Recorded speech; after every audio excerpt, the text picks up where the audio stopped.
Esse relógio provavelmente já acabou com a vida de alguém.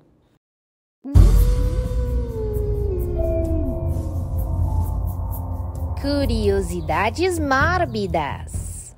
Talvez vocês já tenham ouvido falar das Radium Girls, o desastre envolvendo as garotas que trabalhavam em fábricas de relógio, especialmente nos Estados Unidos. Mas eu aposto que você nunca viu essa história sendo contada enquanto o narrador segura precisamente um desses relógios.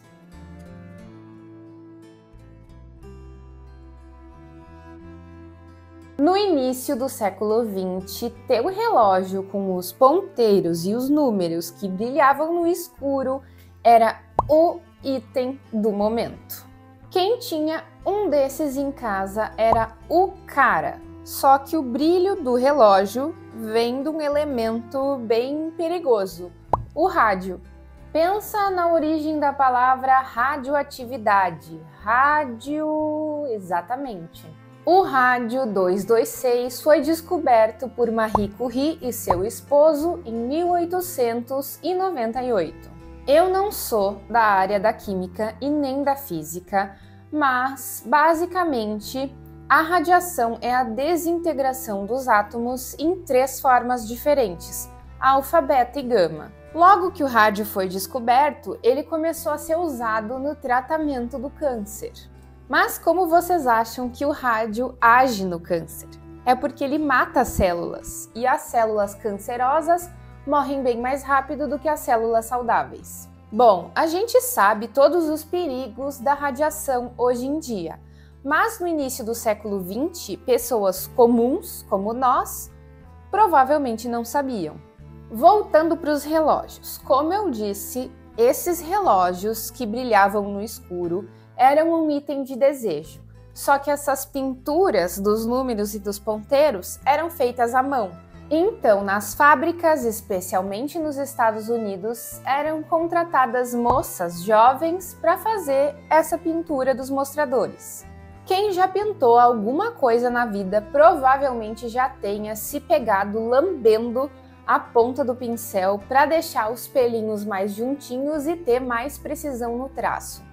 Essas moças, que ficaram conhecidas como garotas do rádio, precisavam pintar, às vezes, números bem pequenininhos. Então elas precisavam de muita concentração e muita precisão. E para deixar o traço bem perfeitinho, elas lambiam o pincel. E nesse momento, elas acabavam ingerindo o elemento radioativo. Olha que coisa mais horrível, elas não faziam ideia do perigo que elas estavam correndo. Lá por 1921, várias dessas trabalhadoras das fábricas de relógio começaram a ficar muito doentes. Os dentes delas doíam muito e depois de um tempo acabavam caindo. Apareciam abscessos terríveis e até mesmo necrose da mandíbula. Em 1922 aconteceu a primeira morte. Amélia Madia trabalhou por 4 anos numa fábrica de relógio e faleceu aos 25 anos. No ano seguinte, Helen Quinlan, de 21 anos, e Irene Rudolph, de 22, também faleceram. E a Helen tinha trabalhado na fábrica pouco mais de um ano.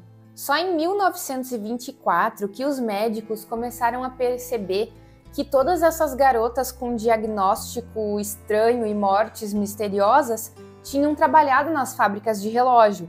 Então eles começaram a fazer essa associação e desconfiar que talvez esses casos estivessem ligados ao trabalho das moças. Os responsáveis das fábricas negavam com veemência a responsabilidade e afirmavam com certeza que o rádio fazia era bem para a saúde.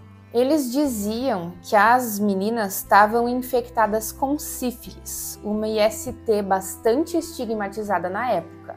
Era uma maneira de calar e tentar envergonhar essas moças. Ainda em 1924, um físico de Harvard conduziu uma investigação nas fábricas a mando dos próprios donos e responsáveis e descobriu que sim, provavelmente era o rádio que estava causando todo aquele problema.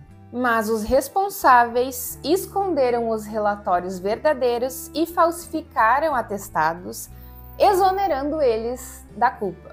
Só em 1925, quando cientistas que investiam nas fábricas de relógio ficaram sabendo disso e perceberam que isso podia ser um problema, é que tudo veio à tona. Inclusive foi exposto que desde 1914 os cientistas que trabalhavam nas fábricas já sabiam desses riscos e inclusive os altos escalões, o presidente, enfim, eles se protegiam da radiação, eles usavam EPIs, eles tomavam todos os cuidados, só que eles não estavam nem aí para as funcionárias.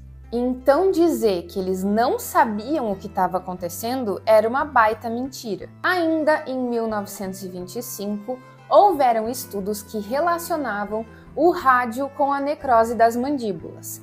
E pesquisas e testes nos corpos das sobreviventes e das falecidas mostraram altíssimos níveis de radiação em seus corpos.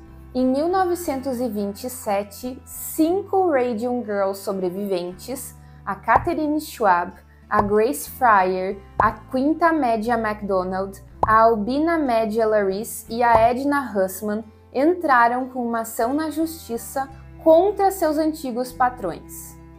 Elas levaram 2 anos para encontrar um advogado disposto a defender a causa delas. No início do julgamento, em 1928, elas estavam tão debilitadas que elas não conseguiam erguer as mãos para fazer o juramento.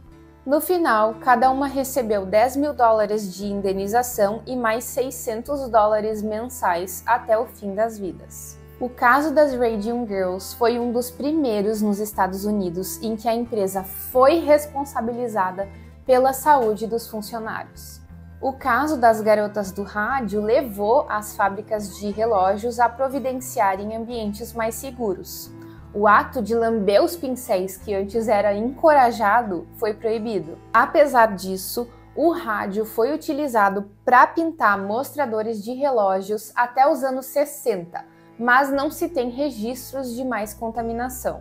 Estima-se que 112 garotas do rádio morreram em decorrência da contaminação da radiação em fábricas de relógio nos anos 20. Se essas 112 moças e mais as outras que ficaram com problemas, mas sobreviveram, tivessem sido avisadas dos riscos, elas poderiam ter levado uma vida plena e saudável. Mas, em vez disso, elas foram enganadas. Essa história faz a gente valorizar pequenos atos que a gente faz no automático e nem pensa que podem ser nocivos. Quando que aquelas moças pensaram que o simples ato de lamber um pincel poderia acabar com a vida delas? Nós sentimos que alguém deveria ter nos avisado. Nenhuma de nós sabia que a tinta era perigosa. Éramos apenas meninas de 15, 17 e 19 anos. Dói para sorrir, mas eu ainda sorrio. Bom, vocês podem estar se perguntando por que, depois dessa história trágica, eu ainda estou segurando um desses relógios.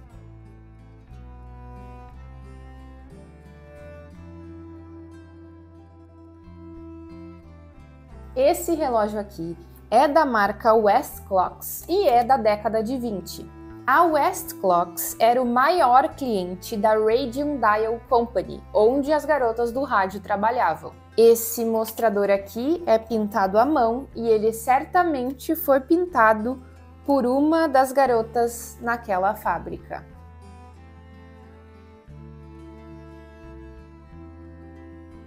Esses relógios aqui, atualmente, são relativamente difíceis de encontrar, mas a gente consegue encontrar em antiquários e em sites na internet, tipo o eBay ou o Etsy. Mas antes que eu receba hate por estar segurando o relógio, mesmo sabendo dos perigos da radiação, eu vou explicar.